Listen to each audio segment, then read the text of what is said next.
तर बऱ्यापैकी परिक्रमावासी हे डांबरी सडकेने जातात आजकाल, कारण सगळे आश्रम आणि हे डांबरी सडकांवर जास्त आहेत.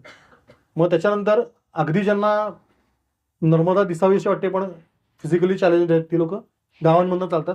गावकरी मदत करतात खूप. गावकरी तुम्हाला जे हवं ते देतात.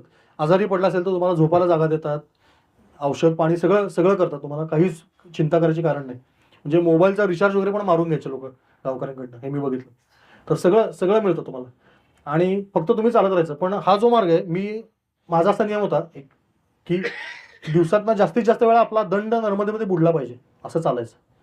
म्हणजे हा खरं तर दुराग्रह होता माझा, पण त्यामुळे मला खूप वेगळी नर्मदा बघायला मिळाली.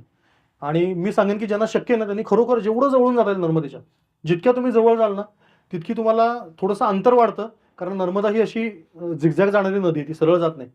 बऱ्याच ठिकाणी लोक जेव्हा ती वळते तेव्हा सरळ जातात, की तो